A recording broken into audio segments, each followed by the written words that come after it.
people are awfully forgiving, or they just don't understand, what's been done to them. We are at an epochal shift. We're at a point where the West could tip into complacent and quite well off redundancy, or we could play a decisive role in the future. What the banks did was reprehensible. That was why there was the outrage at the greed of the bankers when we gave them money that was supposed to help them lend to others, but they decided to use that money to pay themselves bonuses. For what? For record losses? We are governed by corporations today, often by corporations that don't have very much interest in the United States of America. I don't know what happened, man. What happened to the United States? It went so far in the ditch. At what moment did it all go bad? Was it disco? Was it Donna Summer? Is that what killed America?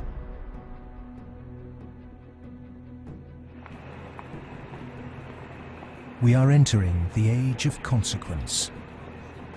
A rapacious financial system, escalating organized violence, abject poverty for billions, and the looming environmental fallout are all converging at a time when governments, religion, and mainstream economists have stalled. War, conquest, famine, and death. The four horsemen are coming.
This is not a film that sees conspiracies.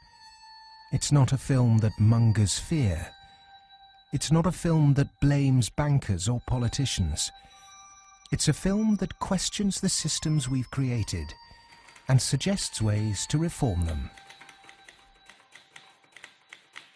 Over centuries, systems have been subtly modified, manipulated, and even corrupted, often to serve the interests of the few. We have continually accepted these changes, and because man can adjust to living under virtually any conditions, the trait that's enabled us to survive is the very trait that has suppressed us. Most societies have an elite, and elite tries to stay in power. And the ways they stay in power is not merely by controlling the means of production, to be Marxist, i.e. controlling the money, but by controlling the cognitive map, the way we think. And what really matters in that respect is not so much what is actually said in public, but is what is left undebated, unsaid. For centuries, gatekeepers have manipulated our cognitive map.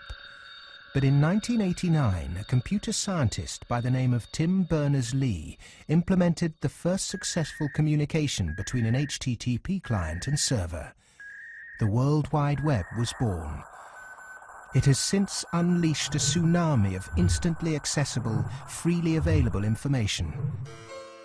Just as Gutenberg's printing press wrestled control of the cognitive map away from an ecclesiastical and royal elite, today the internet is beginning to change governments, finance, and the media. We are at the cusp of change. But to enact it, we must first understand the things that have been left unsaid for so long. To do that, we need context from people who speak the truth in the face of collective delusion. Because to understand something is to be liberated from it.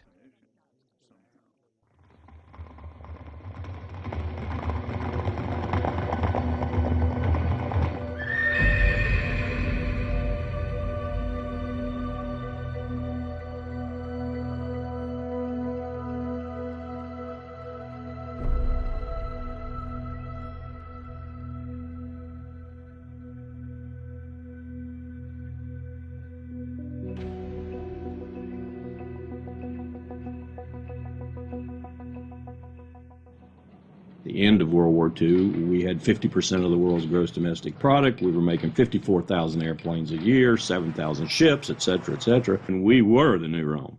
And we recognized it and devised a power management scheme in the 1947 National Security Act to, we thought, manage it, and it worked fairly well during the Cold War. But we haven't done anything since, and I think that's another sign of our inability to grasp the new world, if you will.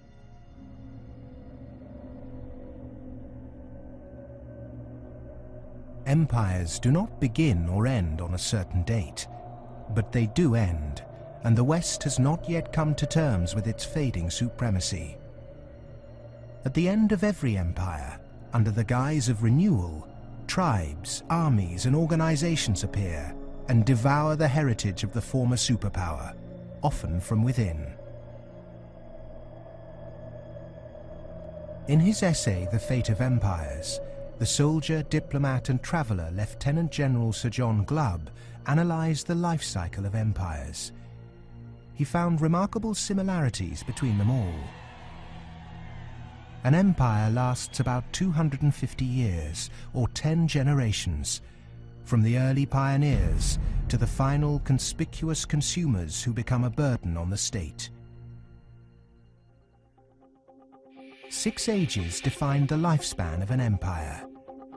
The age of pioneers, the age of conquests, the age of commerce, the age of affluence, the age of intellect, ending with bread and circuses in the age of decadence. There are common features to every age of decadence. An undisciplined, overextended military, the conspicuous display of wealth, a massive disparity between rich and poor, a desire to live off a bloated state, and an obsession with sex.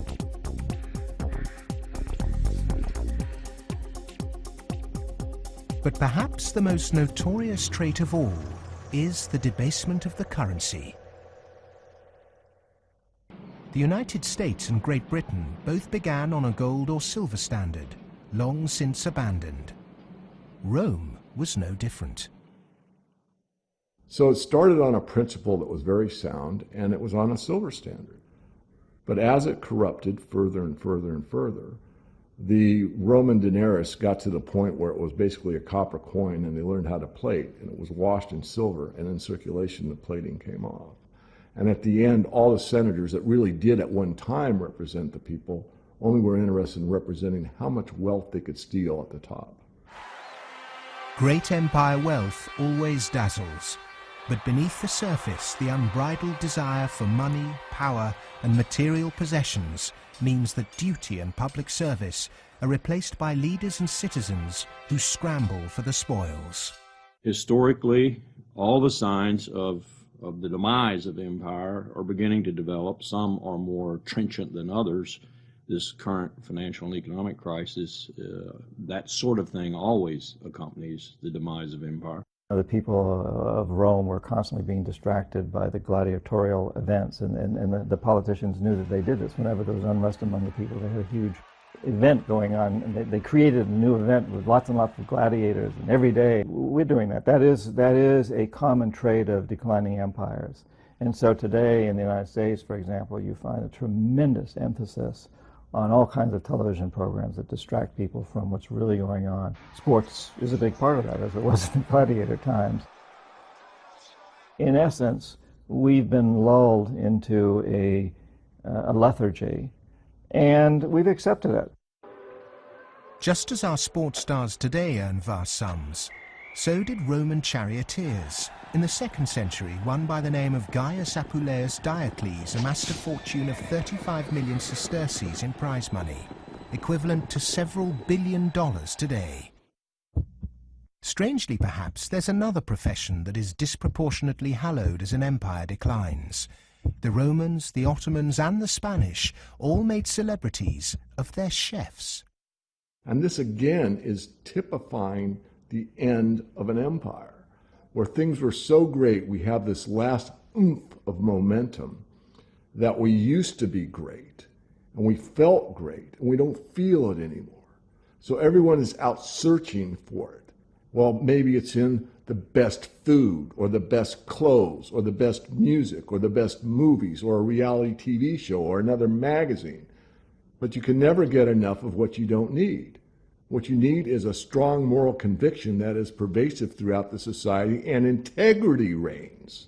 There's a vast apathy. There's a vast amoralism, even a political nature to it. That is to say, there are vast numbers of people who don't give a damn.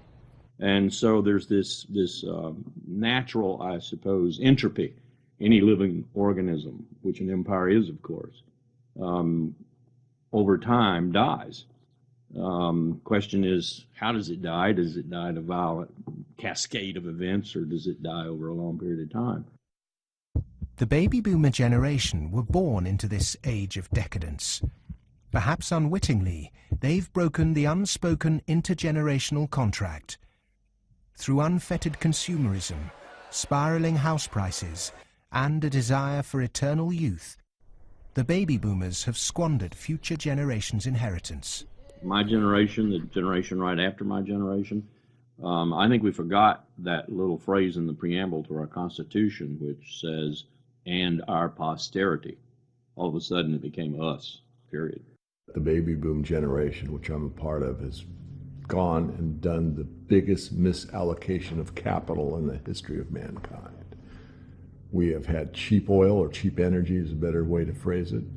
We've had an abundance of ideas, and we have chosen a system and perpetuated it that is probably one of the worst ways to use the blessings that were bestowed upon us.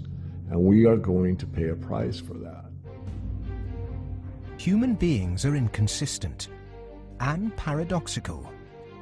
We hope for peace and immortality, but continually invent new ways to destroy each other. We're capable of the kindest, most noble acts, and the most horrific atrocities. Human beings are complex creatures. I mean, for example, we're capable right now, at this minute, of acting in such a way as to make it likely, if not certain, that our grandchildren are going to face terrible disasters. And we're consciously acting to accelerate that likelihood, even though we all love our grandchildren. How can you be more contradictory than that? In spite of all the economic activities of last 50, 60, 70 years since the Second World War, and all the industrialization, we have not yet managed to solve the problem of poverty, deprivation, hunger, malnutrition.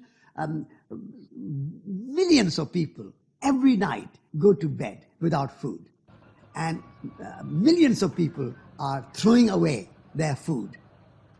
Waste on the one hand, and poverty and deprivation and hunger on the other hand. Malnutrition on the one hand, and obesity on the other hand. What kind of system have we created? Why, with such brilliant knowledge on the planet, are we still struggling to distribute wealth fairly? How has the human race developed a flawed system of government and economics that serves the few at the expense of the many? And with such poverty in an age of plenty, why have we not had the will to change such a vicious social structure? Greed is the fundamental kind of ingredients for the immoral economy. The problem is not that there is not enough in the world. People say that there's a poverty, we have to create more wealth. There's enough in the world for everybody's need, as Mahatma Gandhi said, but not for anybody's greed. But is it just greed, or does it go deeper than that? Is the problem systemic?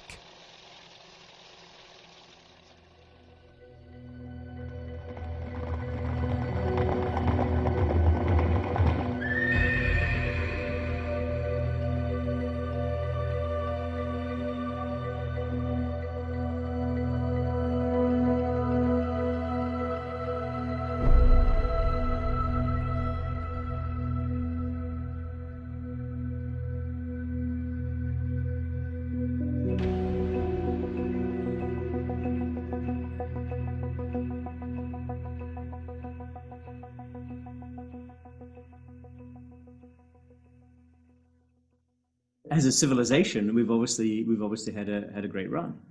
We've done very well. We had the Industrial Revolution. We survived that.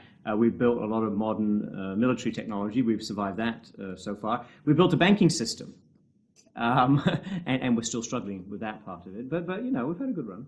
It's kind of like when I was working on Wall Street for 7 years. I had the experience some people would have. Let's say working at a meat processing plant, they become vegetarian. You work on Wall Street and you see how these banks like Goldman, J.P. Morgan, these other banks make money. When you see money, it kind of makes you sick. Well, I think if the people knew what the banking system is up to, as Henry Ford said, there would be a revolution tomorrow morning. The fact is, most people think that what a bank does is lend you money that someone else has put in the bank previously. But what a bank actually does, what a commercial bank does, is to create money from nothing and then lend it to you at interest. If I do that, if I manufacture money in my own home, it's called counterfeiting. If an accountant creates money out of nothing in the company accounts, it's called cooking the books. But if a bank does it, it's perfectly legal. And so long as you allow fraud to be legalized, then all kinds of problems are going to pop up in the economic system, which you can't do anything about. Private banks create money out of nothing and lend it at interest. Now, that sounds absurd. When I teach sophomores, about money in banking and how banks, they never believe it.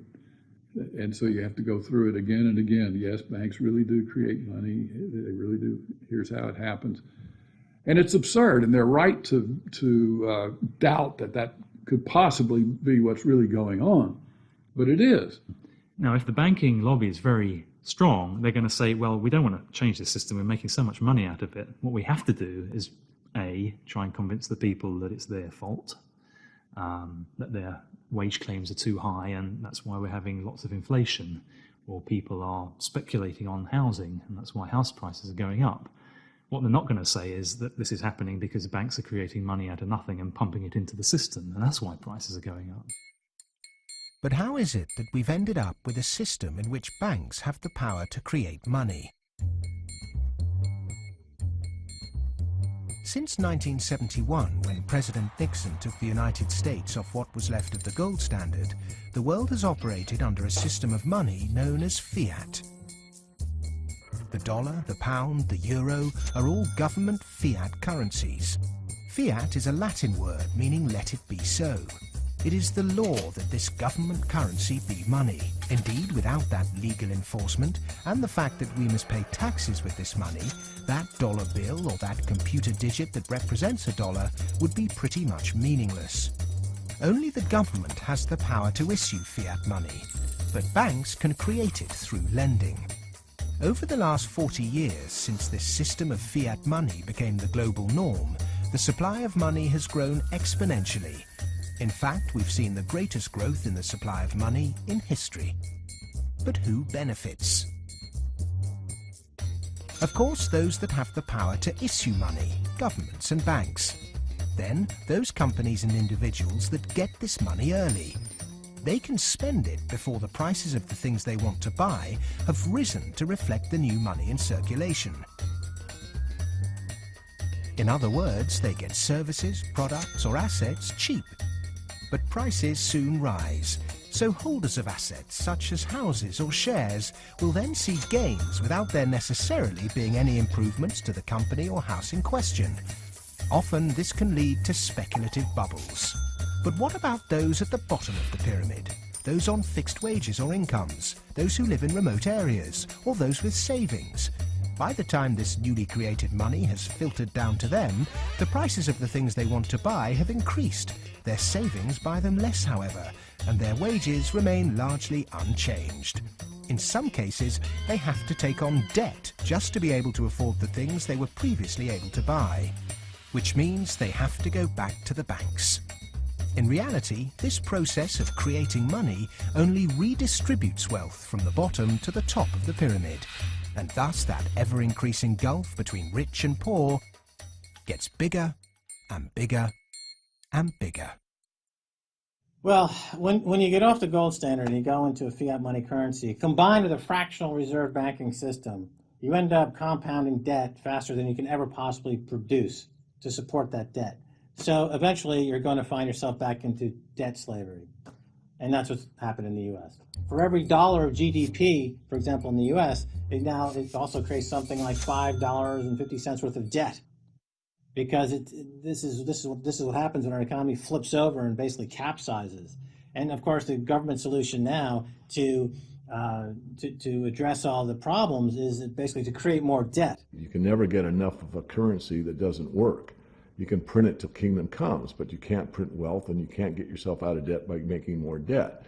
If you could print wealth, Zimbabwe would be the largest, most prosperous country on the planet. We all know it doesn't work. Of the money in the world today, 97% of it is debt. The French philosopher Voltaire once said, "All paper money eventually returns to its intrinsic value, zero." For 3 generations, the world watched the fight between capitalism and communism. But in the 1980s, the Russian economy started to collapse. The Soviet Union capitulated, and so-called capitalism reigned supreme.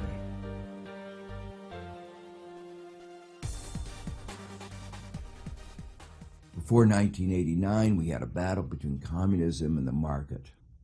And in that battle, there was a sense of, let's not expose the flaws in the market economy.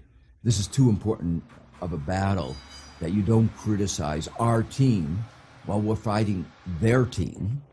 And their team, associated with authoritarianism, with a failure to deliver well-being to their society, it was very clear that if you had to choose between these two, which was better? Communism failed first for various reasons. I think it was inefficient, human rights, lack of respect, so forth. So capitalist West has been continuing in a triumphalist mode, thinking, our adversary has failed. That means we're doing everything right. Both systems are trying to do something which is fundamentally impossible, grow forever. And they're both going to fail. One failed first. Capitalism's going to fail later, or it's failing now. America right now is in a very interesting position because in the past 200-300 years of its history, it's a culture and country which has almost always existed on the assumption that resources could be expanded. If there was a problem, you always try to deal with it by expanding the pie. Go west, young man. Make the pie bigger so that everyone's got a bigger piece.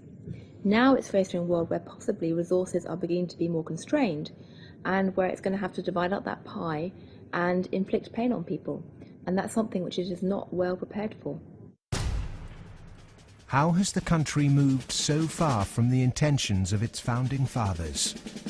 How has the American dream become so distorted? Over the last 30 or 40 years, capitalism has taken this extreme form. And a lot of it goes back to the economist Milton Friedman from the Chicago School and Ronald Reagan and Margaret Thatcher and others buying into these policies that really encourage people to take on huge amounts of debt, encourage privatization, smaller government supposedly, although bigger military, so actually the government spending goes up. Deregulation. getting rid of rules that govern the people who run our institutions, especially our corporations. It's as though we suddenly are supposed to believe that the human beings who sit at the top of corporations don't need to be regulated. They're some sort of gods. Milton Friedman, his protégés the Chicago Boys, and the neoclassical ideology beat the classical approach to economics and became the framework for what we today call capitalism. There are two main competing economic approaches which determine how we humans manage the world and distribute wealth. These are the classical and neoclassical schools. The classical school favours less government interference, more personal autonomy, and recognises that humans cannot function without natural resources. The neoclassical school, which has a more dismissive view of natural resources, thinks government should rule the economy, solve social problems, and leave the free market to look after the distribution of wealth. The neoclassical school emerged around 100 years ago due to vested interests' desire to protect their assets. This meant that neoclassical mathematical models and assumptions were divorced from reality. They're based on what ought to be, instead of the classical models which are based on what actually is.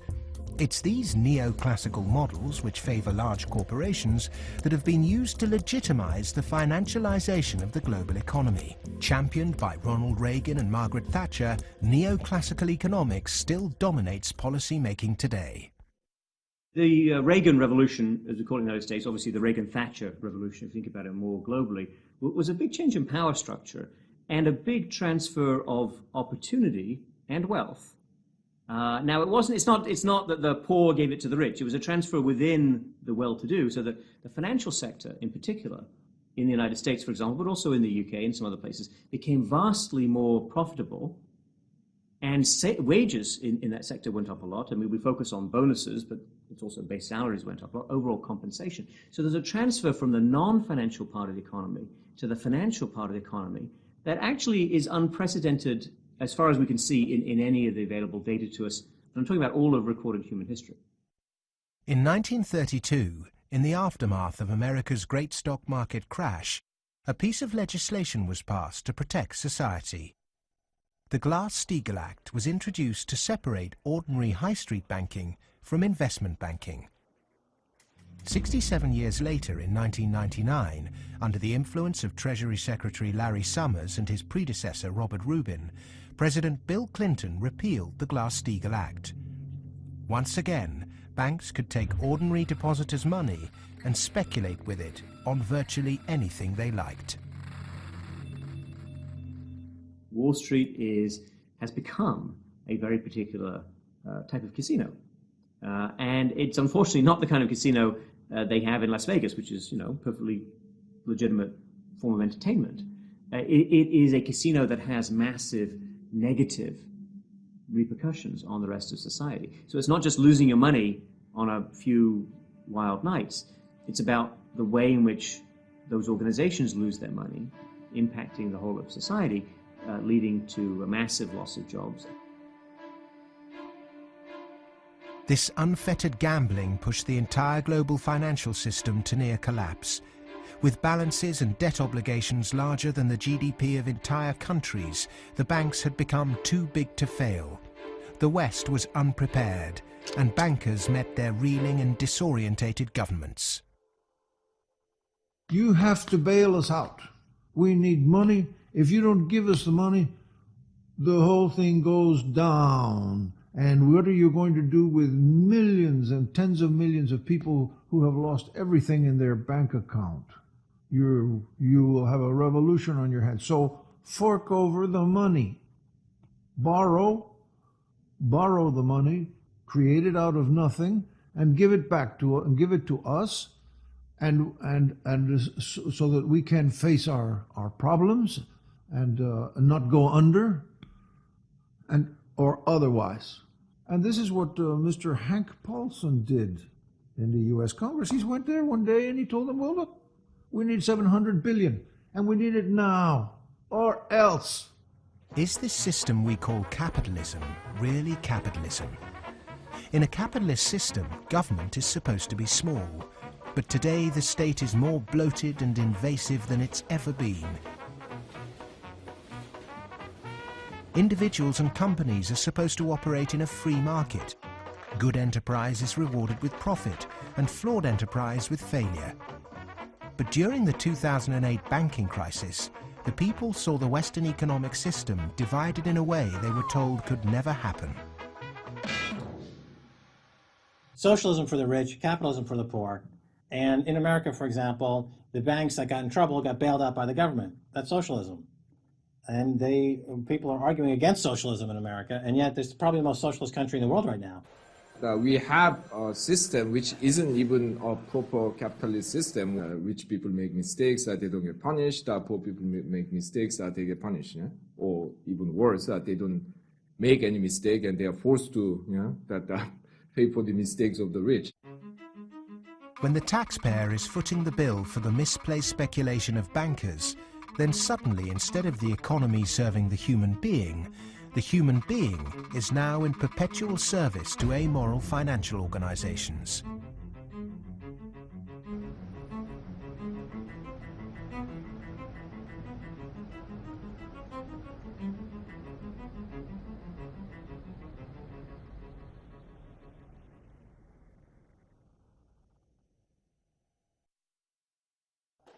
It was the head of the Federal Reserve Bank, Alan Greenspan, who after 9/11 slashed interest rates to encourage lending.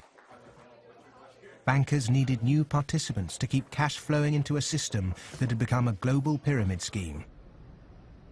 All this newly created money entered the housing market and created unprecedented inflation. House prices rose and rose.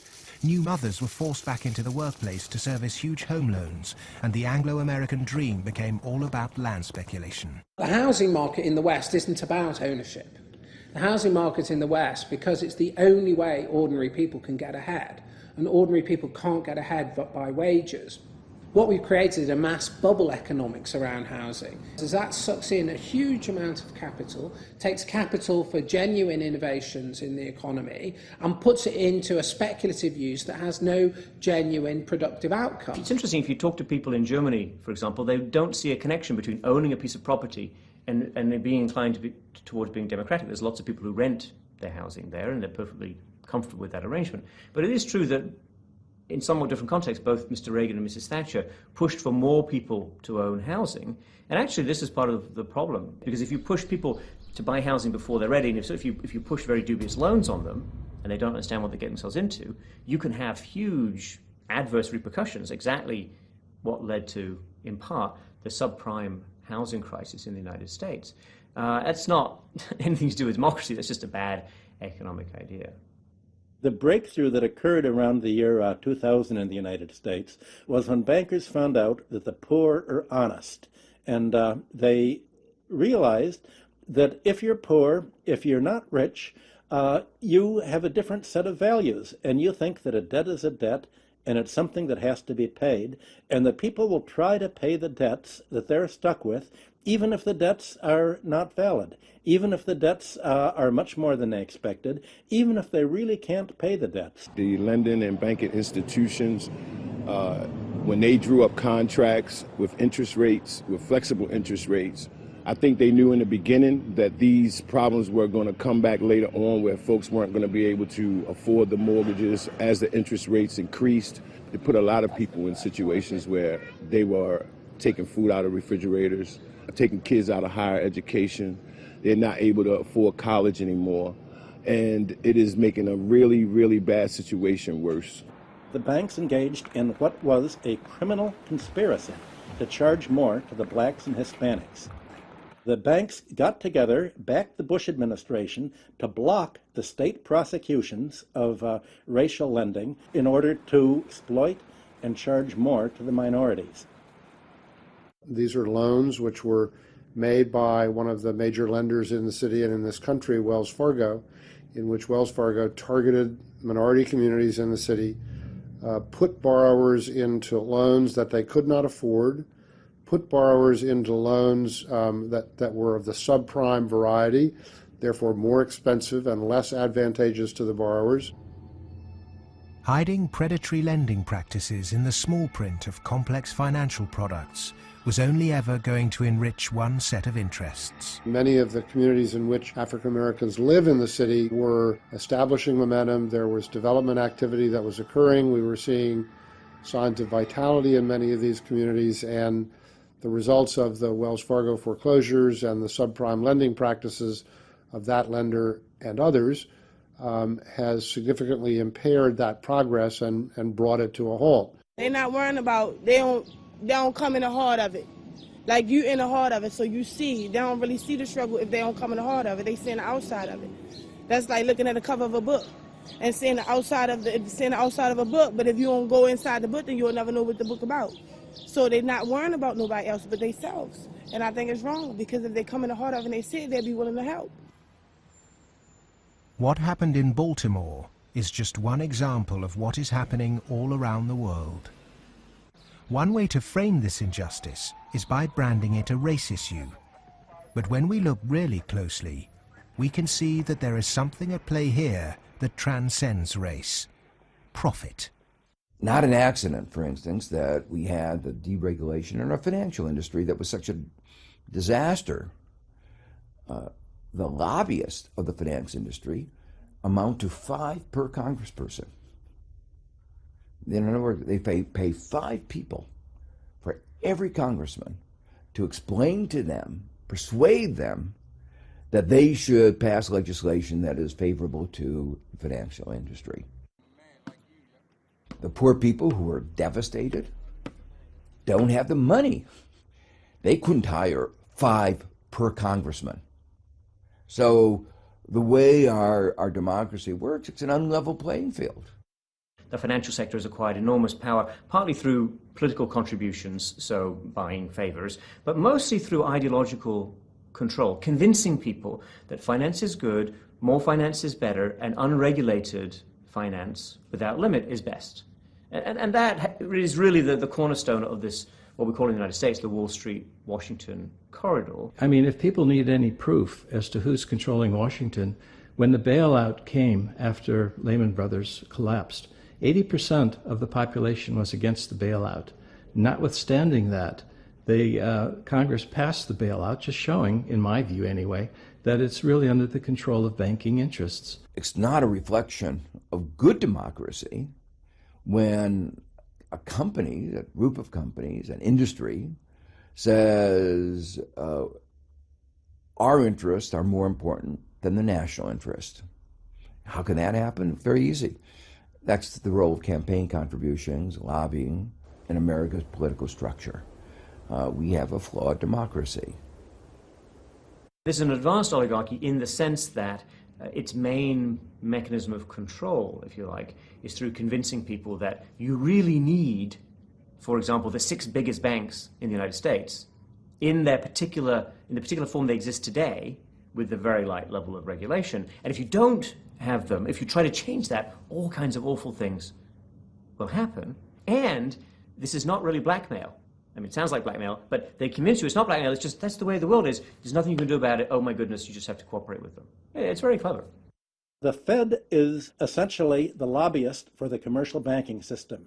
When you say you want to turn regulation over to the Fed, you're saying the financial sector and Wall Street should be self-regulated.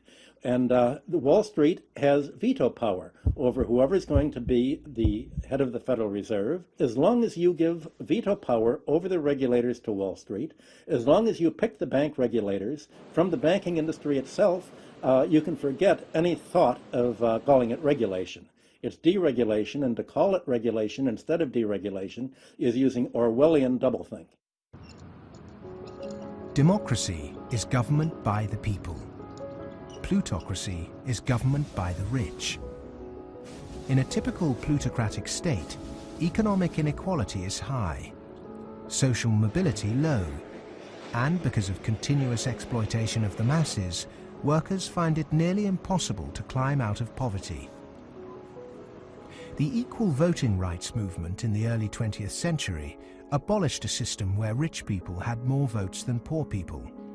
But today, lobbying has put pay to that and reduced the American political system to a mere clearinghouse for the concerns of the rich.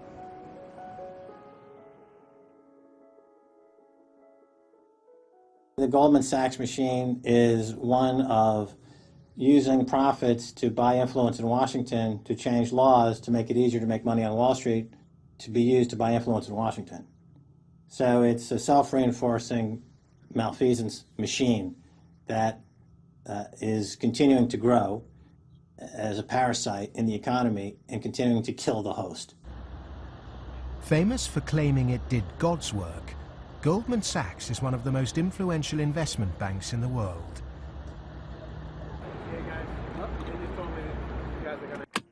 Its alumni often occupy positions of great influence in governments and central banks. In September 2008, barely a month before the stock market crash, Goldman, supposedly a pillar of the free market, changed its banking status from investment to commercial. This meant it was now eligible for state protection. Socialism for the rich, right there. Goldman Sachs are extremely efficient at what they do. Their task is to make money. They make bank robbers like Willie Sutton look like modest amateurs. They're huge bank robbers, but it's legal. The system is set up so that they can do it. In the recent years, they've been selling securities put together from mortgages that they knew were worthless. So they're selling these things to unwitting consumers, making a ton of money on it. Meanwhile, they're betting that they're going to fail because they know that what they're peddling is rotten. So they placed bets with it's called credit default swaps and other things with a huge insurance company, AIG, and that was insuring Goldman Sachs against the failure of the stuff they're peddling. During America's subprime collapse, Goldman traders Michael Swenson and Josh Birnbaum made a $4 billion profit by short-selling junk mortgages. Backed by Dan Sparks, internally Goldman Sachs called their position the Big Short and bet against their own clients. Senator Carl Levin called Goldman Sachs chief executive Lloyd Blankfein to a Senate subcommittee to testify under oath. Much has been said about the supposedly massive short Goldman Sachs had on the U.S. housing market. The fact is, we were not consistently or significantly net short the market in residential mortgage-related products in 2007 and 2008. We didn't have a massive short against the housing market, and we certainly did not bet against our clients. Riding the Big Short in 2007 made billions of dollars for Goldman. And so far, they've got away scot-free with this massive heist. So they're now back bigger than before, richer than before, biggest profits they've had in history, huge bonuses. They're doing great. A lot of what they're doing has, in fact, probably maybe all of it, has almost nothing to do with the benefit of the economy. Can there be any objection to genuinely talented people earning big money if they bring something new and tangible to the world? If they take great personal risks with their own money and actually bring greater prosperity for all? In a free market, if I have a brilliant idea that I can run an automobile on grass clippings, as an example, and I produce that car, my motivation might be to make money. But if the market says, my goodness, this is the greatest automobile ever invented by mankind, and I make $1 billion, I've not only served myself, but I have served everyone else that needs transportation. And that is the brilliance of a free market, is that paradox that you can serve yourself and simultaneously serve others. And that's what it's all about. But how many of the general public have achieved greater prosperity through a banker's bonus? It was against the holy backdrop of St. Paul's Cathedral in London that Goldman Sachs vice chairman and mouthpiece Lord Griffiths gave insight into how certain bankers really think. The devoted Christian defended extortionate bonuses. I'm not a person of despair, I'm a person of hope. And I think that we have to tolerate the inequality as a way to achieving greater prosperity and opportunity for all. The fundamental Christian view, and I would say of Islam as well, and certainly of Judaism, is that wealth is to be shared. money has to be shared. You can't take it with you. And from that develops a whole lot of stuff about justice and the economy and so on. And we've lost that, and instead we've got people accumulating more and more. And I just think it's disgusting that people have lost their homes, they lost their jobs, they can't pay their mortgages from bankers who made a big mistake and then paid enormous bonuses. I'm sorry, that is simply wrong. And I can't understand why we are not more vociferous about that. When rich people tell you that they specifically have to be rich through these egregious rip-off mechanisms, that's just self-serving propaganda, and it should be disregarded. It is true that when you organize human society, some people get ahead and some people struggle. That's a natural mechanism. But saying, oh, we've got to have inequality, therefore Goldman Sachs must be organized along the following lines, that's a complete non sequitur. At what juncture, at what point does morality enter into the economic calculus?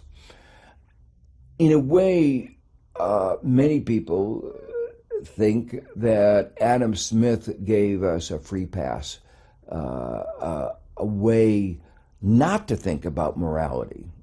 Because what Adam Smith said was that individuals in the pursuit of their self-interest are led as if by an invisible hand to the general well-being of society. Now let me make it clear, Adam Smith didn't really say that. That is to say, Adam Smith was very much aware that businesses, when they got together, conspired against the public interest, raised prices. He was aware of monopoly. He was aware of the importance of education that the private sector couldn't provide. So he himself was aware of all the limitations, but his latter-day descendants have forgotten all those caveats. Adam Smith was the godfather of classical economics, but since its publication, his work has been used as a political football, financiers twisting his words to suit them.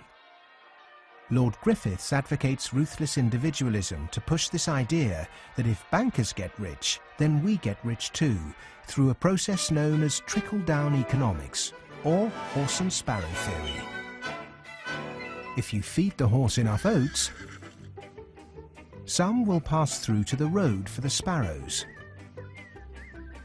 The idea is that extreme wealth concentrated on a small minority will eventually trickle down to everyone else. But it doesn't work. Because by the time the money reaches the people at the bottom of our money pyramid, it's lost its purchasing power.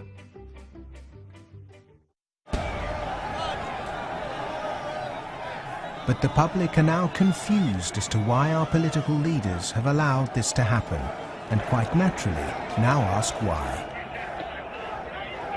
Because our political processes are badly flawed. They're badly flawed because of the dependence on lobbyists, on campaign contributions.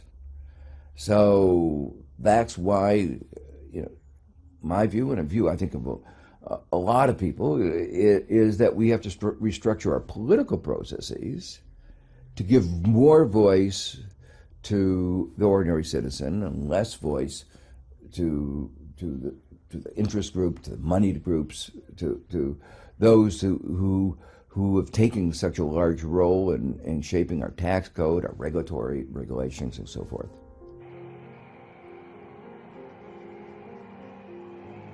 I stood on the front step of Colin Powell's house, and I look at him and say, what next, boss? And he said, what do you mean? And I said, what next? Where are you going next? I'm going to write my book. I said, no, I know you're going to write your book, but you're not going to do that for the rest of your life. Where are you going next? He said, maybe a cabinet position, but first, money. I said, money? He said, yeah, millions. That's the only way you can be a cabinet officer in the American government. Oh, wow. The Democrats and the Republicans are beholden to corporate interests, and until they become unbeholden to those corporate interests, we will never have a well-governed republic.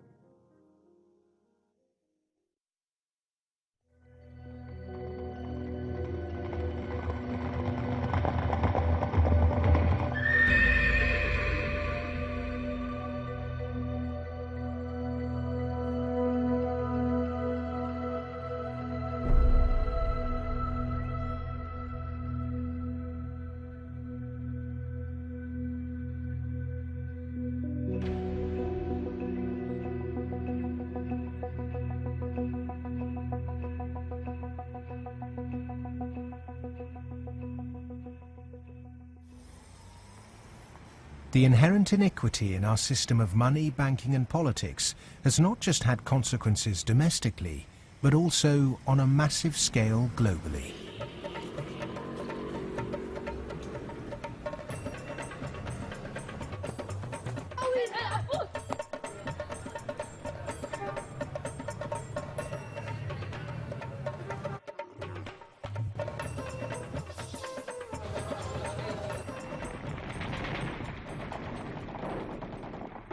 Western leaders have presented their military campaign in Iraq, Afghanistan and Pakistan as a moral obligation. But are there other reasons for it? The first financial beneficiary of America's foreign policy is the military. In particular, those who supply it with arms and equipment. The military has won wars, but how successful has it been in its bigger aim to eradicate terrorism? The drone attacks not only failed, but they've created extra extremism. They've helped in radicalization of youth in the northwest frontier and also in certain parts of Punjab and Pakistan. And because time after time, and sometimes, there's a feeling that America does this deliberately to destabilize Pakistan. I'm not so sure about that, but I certainly think those people who actually support this policy, every time you kill 10, the so-called terrorists, you create 500 more because they see the drone attacks as an attack on a sovereign state of Pakistan. If they really wanted to flush them out, there was no need for a huge military operation in Swat, causing the entire district to become internally displaced persons. The population of Swat is 1.8 million. There are 2.3 million refugees in the country. The whole district has been emptied. This wouldn't have been necessary if they had carried out a surgical commando operation to get the militant leaders. But they allowed them to escape, all of them. After the military, the next financial beneficiary are those who win the contracts to conduct the rebuilding process. In the West, people might even feel optimistic when they hear that the US is pumping tens of billions of newly created dollars into developing nations to build infrastructure. But often this too doesn't seem to achieve the publicized goals. Is there another reason we give these countries aid? We economic hitmen have created the world's first truly global empire, and we've done it primarily without the military. We work many different ways, but perhaps the most common is that we'll take a third world country that has resources our corporations covet, like oil, and then arrange a huge loan to that country from the World Bank or one of its sister organizations. However, the money never actually goes to the country. Instead, it goes to our own corporations to build infrastructure projects in that country, power plants, highways, industrial parks, things that benefit a few wealthy families in that country as well as our corporations, but don't help the majority of the people at all. They're too poor to buy electricity or drive cars on the highways. They don't have the skills to get jobs in industrial parks. But they're left holding a huge debt. Infrastructure which has used heavy loans from the World Bank and IMF and made from grants from Western countries, they've all gone into benefiting the elite and the feudal classes. They have not benefited the people.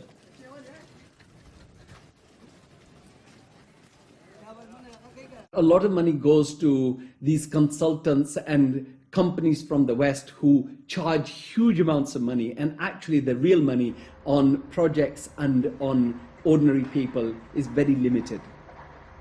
The masses have very little already. So those landlords who have the infrastructure and who are going to make money because of the infrastructure that is built through their roads, they will prosper.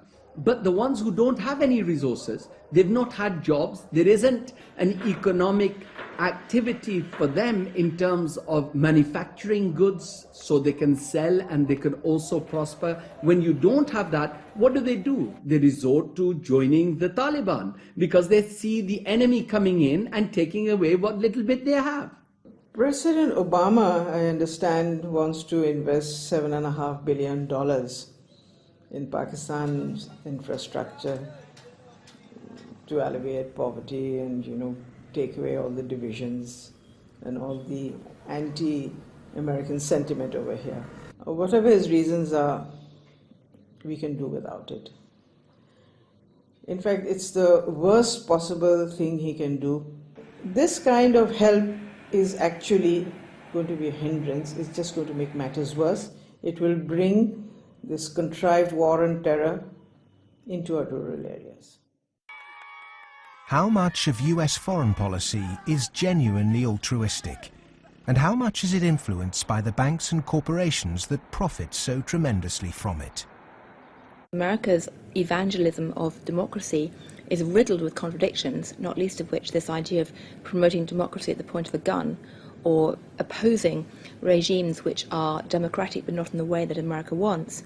So too, this idea that America has been promoting free market capitalism has also been riddled with contradictions, because the reality is that American firms tend to make most money when countries are at the cusp of change, certainly American financial firms, and in a sense they want markets that are changing structurally, but not too free and too transparent, because they make money when markets are a bit opaque. Is it any wonder developed nations are fighting in underdeveloped countries when so many are making so much money out of it, without ever really having to face up to or even witness the consequences of their actions? So what if 5 million kids died in Africa because of debt last year? I got a bonus of £1 million, and if I have that conversation, I've had it with some bankers who've been in the business a long time, and they listen politely, very polite, very charming, and at the end they say, "Well, Tariq, it's lovely meeting you again," and they go back to the office and do another loan deal for Tanzania or something. I've known a lot of terrorists, quote unquote. I've met them, I've interviewed them for books, I've known them since I was an economic hip, and I've never met one who wanted to be a terrorist. They all want to be with their families back on the farm. They're driven to terrorism because they've lost the farm. It's been inundated with water from a hydroelectric project or with oil from oil derricks.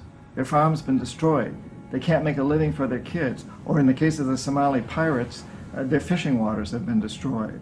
And that's why they've turned to this. It isn't because they want to be pirates or terrorists. Now, there may be a few crazy people. There are a few crazy people with their nuts loose.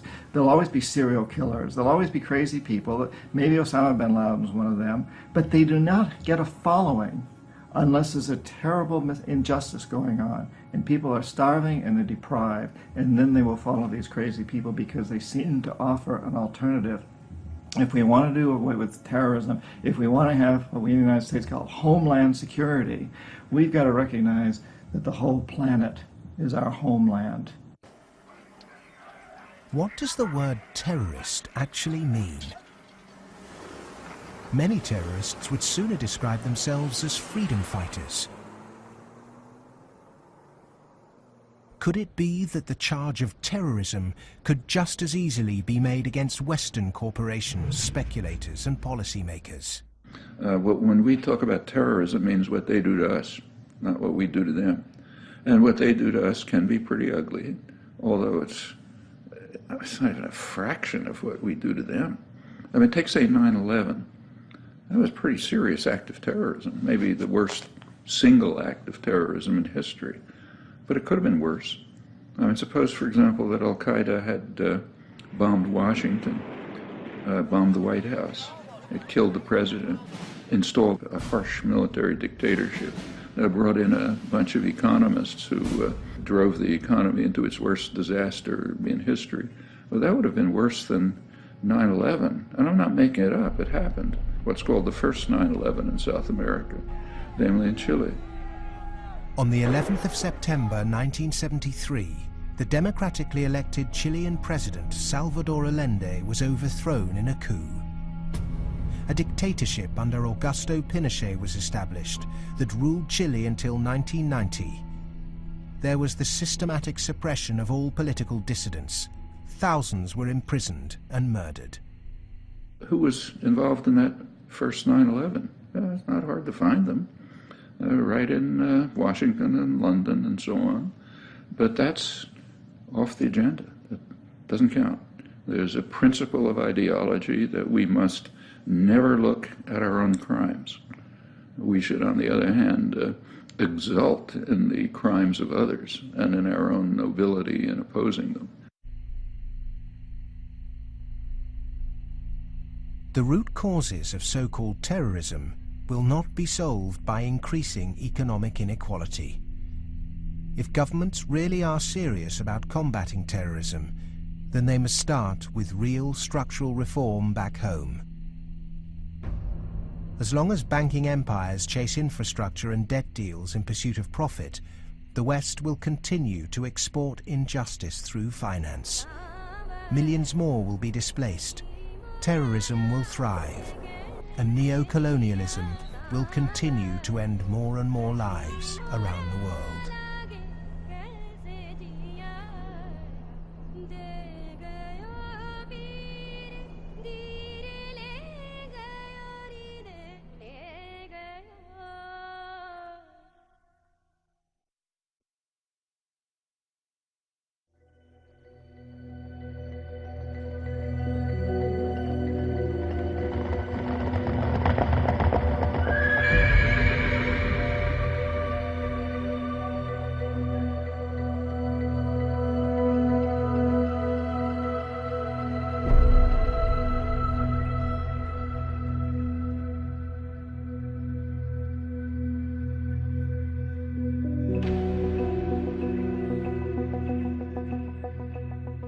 What's happened is that we have moved from a relatively empty world to a relatively full world. That is, empty of us and all of our stuff to now full of us and all of our stuff.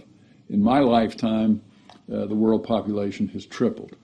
And the populations of other things, of cars, houses, boats, all these other things that put a load on the environment too, just like human bodies, those have vastly more than tripled. So the world is very, very full of what we might call man-made capital.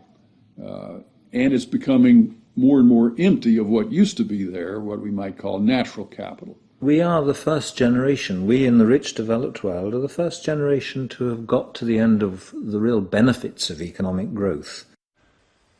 For hundreds of years, the best way of raising the real quality of human life has been to raise material living standards.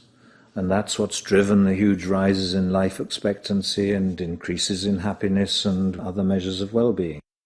But all those have now come detached from economic growth. And although life expectancy continues to rise in the rich world, it's no longer related to the amount of economic growth a country has at all. And the same is true of measures of happiness and measures of well-being. The paradox is the more we grow, the more poverty we create. Our self-interested economic system seems to be continually missing a trick. So as we keep plundering the Earth's natural capital, is it time to rethink our Western definition of progress? When I look at the world, I look at it much the way Royal Dutch Shell looks at it. They have one of the best strategic entities in the world, private or public. And Royal Dutch Shell has posited two scenarios. One is called Blueprint and is obviously a planned corporate structure where world leaders get together and they think about things like energy transformation, planetary warming, and dwindling fossil fuels and so forth. The other is called Scramble. And Scramble is pretty much what it sounds like too. It's a mess. Interestingly enough, in 2075, the ending year for these scenarios, as I recall, we get to about the same place. It's just that Blueprint leaves a lot less blood on the floor. Scramble leaves a lot of blood on the floor as people fight for these resources and so forth. The reason oil companies are drilling miles under the sea is that the world's easily accessible oil has already been found and largely consumed. Not only are oil supplies dwindling, major new metals discoveries are becoming increasingly rare. 40% of the world's agricultural land is seriously degraded, and ever more volatile yields continue to be unevenly distributed. It may be that the looming environmental threat is not global warming, but the exhaustion of the world's resources. we're going to have struggles for finding land sufficient to grow the agricultural products for what the United Nations says is going to be a 9 billion Earth population. We're going to struggle over non-renewable fossil fuels as they run out. I think Shell posits about 2075 they'll be gone. And we're going to struggle over things like water and other precious resources that are necessary to our life and to our economy. And this could be, as Shell says, a blueprint affair with world leaders working together to share and share alike. Or it could be a real mess, and Shell, incidentally, bets on the mess. Just like the baby boomers' failure to look to the next generation, our outdated competitive mentality for a world of depleted resources could have devastating consequences. Our economic setup encourages one-upmanship, competition and comparison, whereas the progress humans have made over millennia has been largely based on cooperation. In any species, in almost any animal, there is always the potential for huge conflict, because with any species, all members of that species have the same needs, so they might fight each other for food and shelter and nest sites and territory and sexual partners, all that kind of thing. But human beings have always had the other possibility. We have the possibility to be the best source of support and love and assistance and cooperation, much more so than any other animal. And so other people can be the best or the worst. You can be my worst rival or my best source of support. In a progressive society, to meet our common economic, social and cultural needs, we must move from globalization to localization. The benefits of a communal sense of fellowship, responsibility and purpose in a life driven by production, not consumption, would lead to happiness and satisfaction. Indeed, we must ask, have our modern consumerist lifestyles made us happy? I think if one had been living in the 19th century and somebody had told you that 100 years later people were going to be living in this extraordinary wealth and comfort, with central heating and being able to throw away such a high proportion of our food as we do, we'd imagine that we'd be living in a state of extraordinary social harmony and everything would be rosy. And it's really quite remarkable, the contrast between, if you like, the material success of our societies and the social failure. The growth economy demands that we make consumption a way of life.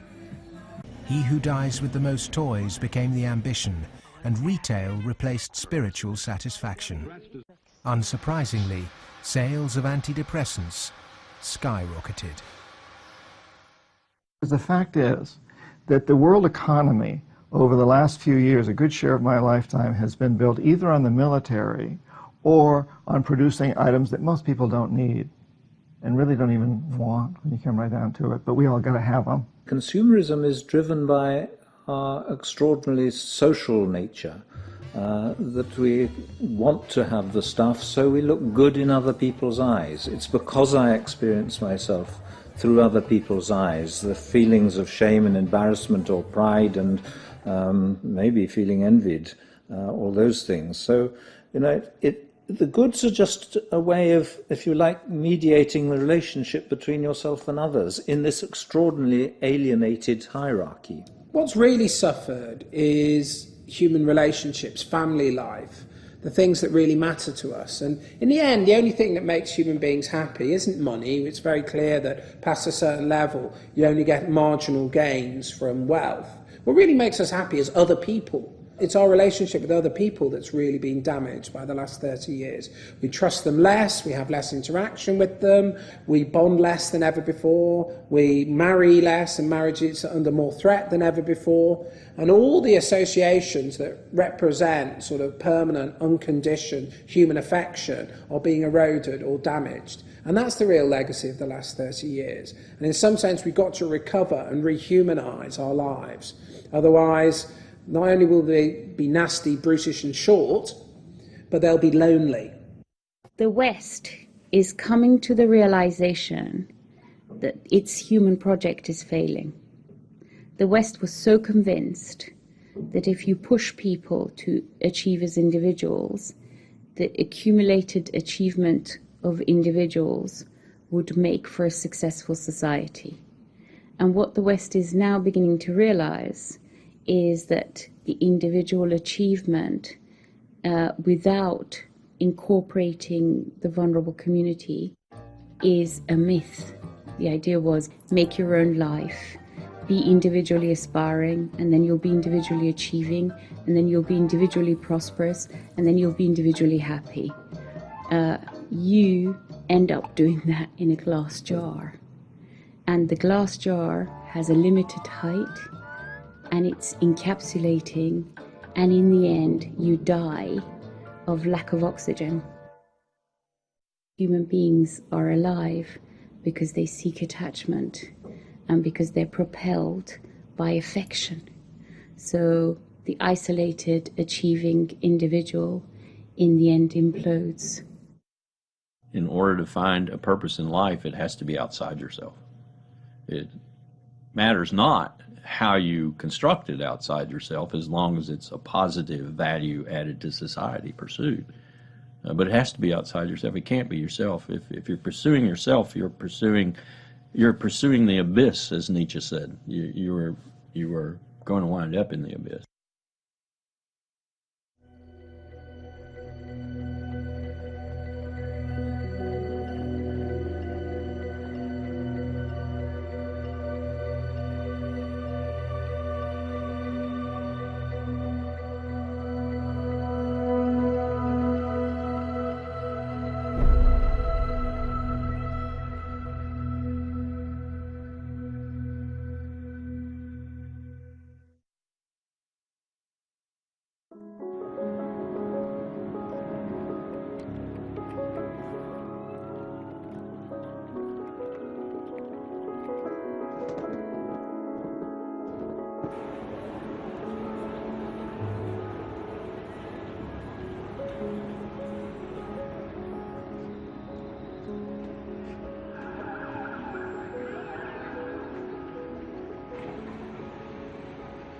One of the most powerful cultural frameworks that shapes the way we think today in the West is the Hollywood film construction. And it follows a particular cultural pattern in that there is a beginning, there is a middle and an end, there is drama, tension, there's resolution, there's usually a goodie and a baddie, and there's usually a story told through the medium of human beings. This Hollywoodization of the way that people communicate and the way they tell stories about themselves and view their recent history has very much impacted how we look at the financial crisis, in that people look at the beginning, the middle and the end. They look at the drama around Lehman Brothers and they wanted, say, a resolution, and they wanted baddies, they wanted sacrificial victims as well. So people have focused on a few individuals.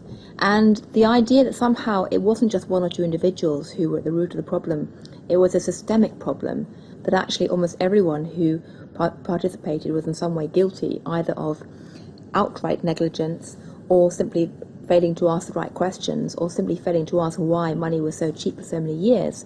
The idea that it was a systemic flaw is something which is very hard for people to grasp and even harder to depict as a good story. Perhaps there is this feeling of helplessness because we don't understand what the real problem actually is. Cleansing a few bad apples will not rectify the flaws at the heart of the Western economic system. A system that should be protecting people is in fact the very thing that's enabling our four horsemen to ride with such vengeance. The modern-day four horsemen: a rapacious financial system, escalating organized violence, abject poverty for billions, and the exhaustion of the Earth's resources, are riding roughshod over those who can least afford it. They gallop unchallenged because the cognitive map that's been put in place by our schools, universities and our media does not encourage us to question accepted norms. Instead, there is apathy. In a sense, I think we're rather depressed societies. We've got used to the idea that there's nothing that can be done. There is no alternative, that, we're never going to deal with these environmental problems and we live in a dog-eat-dog society and that's it. I think what we have to take away from this is a recognition that most of these problems can be very substantially improved by making our societies more equal, reducing the income differences, and that also helps us to solve the environmental problems. We can reach a society that is qualitatively better for all of us. Well, the apathy is sort of engineered because you don't have any discussion of this in the public media, hardly by surprise. The public media are owned by the real estate and the financial interests, and they're not going to explain to people the integration between the financial, insurance, and real estate sectors, the FIRE sector. There's this disinformation going on, passing the buck, denying what the real driving factors are. All of these are common strategies. In fact, even in education, you can see that banks have helped to set up universities. They've funded them. They fund think tanks. They have educational foundations. They own newspapers. All of this stuff is going on as a kind of propaganda exercise so that the people don't actually work out what the problem is. You should not assume because you don't have a background in economics or in law that these issues are somehow too complex for you. They're not complex at all. It's very simple. It's about power, and it's about democracy, and you understand that just as well as I do. One source of this disinformation is the neoclassical school of economics. These economists and academics have been successful in convincing the world that their models were gospel. But just as Gutenberg's printing press was revolutionary in the 16th century, today we're at the dawn of internet enlightenment, which will remove the cloud of ignorance upheld by academic and media gatekeepers. Education can be a form of mass mind control, and it's astonishing that today neoclassical economics continues to be taught in all Ivy League universities. I do get letters from students in economics departments at other universities. They're into some graduate program or something, and they say, oh, John, I just read such and such that you wrote, and this is the kind of thing that interests me. I'm stuck in this program here in which, I can't even talk about any of that. What's your advice? What should I do? What they're teaching you is what you're going to have to oppose, a lot of it. I mean, some of it's useful. But so some of it's useful, go ahead and learn it. And the other reason for learning the rest of it is know your enemy. An individual might not be able to change the system, but they can change themselves. If we're not offered proper education, we must begin our own. And a good place to start is to become reacquainted with the classical economists, and with something that so few question, but that affects us all, our system of money. If the monetary system of the world is not reformed, then we are headed towards the end of industrial civilization. I won't say that we're going to the end of humanity, but it's just going to be an absolute collapse of our world as we have known it, because it cannot function on fiat money. And none of those who are responsible for this want to admit it, but that is the fact. The fiat system of money is a man-made law, and it's been abused. Is there a form of money whose law is not set by man? When you look at natural law and gold, I sort of describe gold as being a natural form of money. All of the gold that's been mined throughout history still exists in its above-ground stock. It's about the size of 2.5 Olympic swimming pools if you put all that gold together in one place. And the key is that this above-ground stock of gold grows by about 1 3/4% per annum, which is approximately equal to new world population growth, and is approximately equal to new wealth creation. So as the net result of this is that you have this very good consistency in gold's purchasing power over long periods of time, because the supply-demand equation is very much in balance. To achieve human liberty, you really need to have sound money, and gold is the only way to do that, because only gold is outside of the control of politicians. With modern man-made monetary processes, a chronic excess of debt has built up at every level of society. Debt is now regarded as normal. It isn't. It's a form of slavery. But how much do we question our debt? And what should we now do about it? The classic example, most recently, of a debt cancellation was the German economic miracle in 1947. The Allies canceled all domestic and international German debts, except for the debts that employers owed their employees for the previous few weeks, and except for a basic working balance that everybody was able to keep in the bank in order to buy food for the next few weeks or so. Essentially, you would follow the 5 or 6 pages that the currency reform of 1947 did in Germany. You would start with a clean slate. That means that everybody would own their property free and clear. And the problem here is that you'd wipe off the savings that are the counterparts of that. That actually would not be such a bad thing if you look at the fact that the wealthiest 1% of Americans have concentrated an enormous amount of wealth in their own hands, more than at any earlier time since statistics have been kept. Our system of taxation also needs addressing. Currently, we're taxed on what we produce. Perhaps it would be more progressive to tax what we consume. How many American people realize that the Founding Fathers never intended Americans to be taxed on their labor? In other words, they weren't meant to pay income tax. The tax system that was exported from Britain, a relic of colonialism, has duped the world. The most important element of a tax system is to do what everybody expected to be done in the 19th century, and that is to base the tax system on land taxation, on the free lunch of land value, and on what John Stuart Mill called the unearned increment, the income that landlords made in their sleep, as he put it. Who made oil in the ground, coal or iron ore? These are things which are not the products of human effort. Of course, extracting them is, but their existence is not. And so the rents from natural resources are a wonderful source of taxation. Nobody made them, so, and when you do tax them, you cause all of us to use them more efficiently. So this seems like really the excellent thing to tax rather than labor and capital.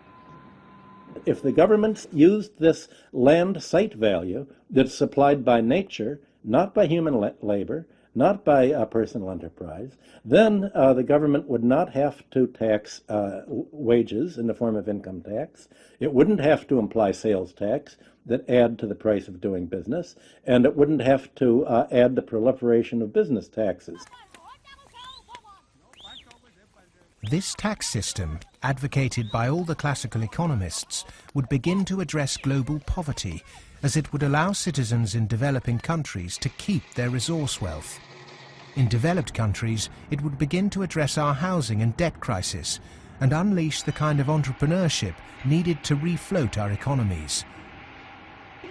Perhaps we should also resurrect another timeless principle for workers that was promoted during the Industrial Revolution. Well, the idea that people who work in a plant ought to own it is just deeply built into working class culture. So right around here at the early Industrial Revolution in the late 19th century, the working people simply took for granted that, yes, of course, the workers should own the mills in which they work. Anything else is an attack on our fundamental rights as free citizens. They also took for granted that wage labor is hardly different from slavery. It's different only because it's temporary, and then you can be free. One of the ways you can be free is by owning your own plants. That was not an exotic view. That was Abraham Lincoln's view. In fact, it was a principle of the Republican Party in the late 19th century. It's taken a lot of effort to drive those ideas out of people's heads, but they're still there, and they are very relevant. It was the Greek philosopher Plato who said the ratio of earnings between highest and lowest paid employee in any organization should be no more than 6 to 1. In 1923, banker J.P. Morgan declared no more than 20 to 1 was optimum. Yet today's salary difference between top and bottom earners in global corporations can be higher than 500 or 1,000 to 1. When you're up in the range of 500 to 1 inequality, the rich and the poor become almost different species, no longer members of the same community. commonality of interest is lost. And so it's difficult to form community and to have good, friendly relationships across class differences that are that large. When the public do vent their outrage at inappropriate earnings, the common defence is to move the debate to the psychological realm and quote mercurial British economist Herbert Spencer. He coined the phrase survival of the fittest, and his words are now used to justify excess. Competition in business is a good thing, but the playing field must be level. Monopolists have too much because the system they game is rigged. Under the current economic setup, the fitness of the vast majority of the world's population is irrelevant. Those that are made to pay for this crisis are not those that caused it. But those who caused it, for survival, will no doubt try to marginalize this film as socialist or even Marxist. I'm a capitalist. I'm a business person. I believe in the basic principles. That's why I'm completely appalled by seeing these principles destroyed by monarchs, monopolists, who have totally destroyed the system from within on Wall Street, and this is completely unacceptable. I'm a capitalist. I think capitalism can do it. It's not a question of getting rid of capitalism. It's a question of getting rid of this terrible form of capitalism. Capitalism, more broadly understood as market economy, not only has a future, I can't see the future of the world without it. But the question is, what kind of capitalism? What kind of market economy? A system of reformed capitalism built on independent money, a tax system based on consumption, not income, and employee-owned businesses would begin to build an economy that's not dependent on constant growth to service its debt. We've endured the so-called free market for centuries, but far from being free, it's led us to destroy nature and each other in a vain attempt to progress. It's absolutely ludicrous to suggest that somehow there is a scientifically defined boundary of the market that we should never change. And of course, that's what the free market economy wants you to believe. Because once they convince you of that and claim that, on top of that, claim that they have the truth because they are PhDs in economics, then they can tell you whatever they want, and then you'll have to accept it.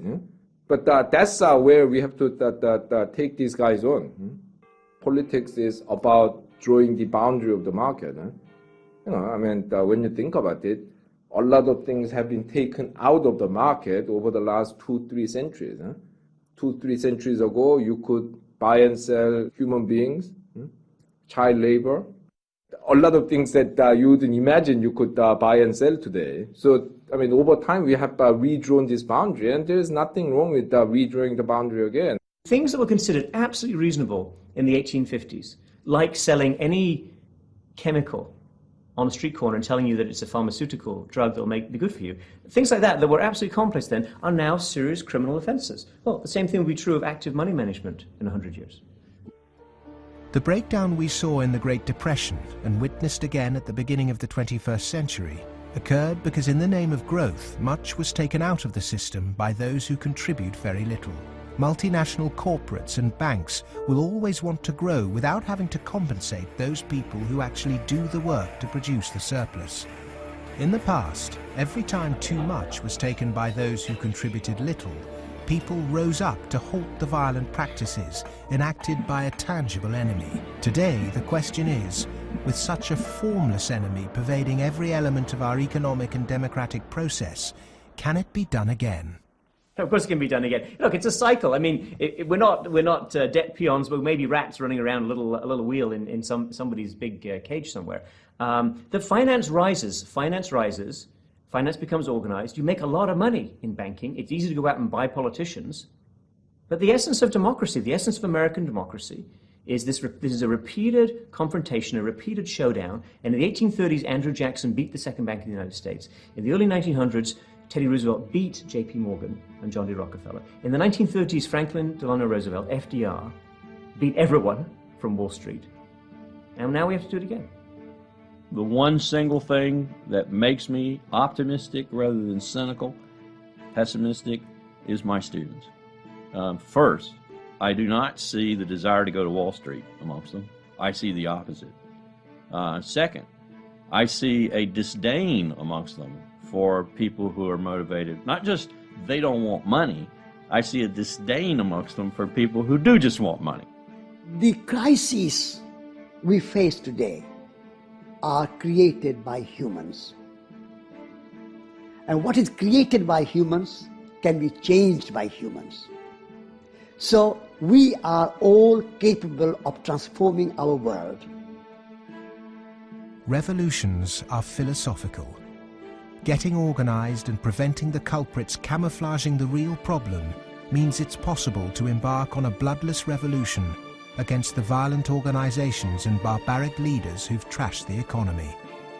Central banking, rigged capitalism, land speculation, income tax and neoclassical economics have corporatized democracy, stunted progress, perverted the course of human destiny and compromised the future of this planet. If these issues aren't addressed, then the next implosion will be on a scale unimagined. Whatever the propaganda, at the beginning of the 21st century, central banks' unregulated cheap money pumped up land values, which created an unsustainable asset bubble in a world that once again operates a rigged tax system that enriches entrenched privilege. Neoclassical economics have ruined life for the bottom billions, tempted everyone into intergenerational conflict, and created massive suffering that has no limits. Human beings go mad in crowds and come to their senses slowly and individually. History is littered with examples of people who threw themselves off the yoke of oppression to adopt radical change, only to end up with popular new rulers that maintain the status quo. To really understand something is to be liberated from it. Dedicating oneself to a great cause, taking responsibility, and gaining self-knowledge is the essence of being human. A predatory capitalist's truest enemy and humanity's greatest ally is the self-educated individual who has read, understood, delays their gratification, and walks around with their eyes wide open.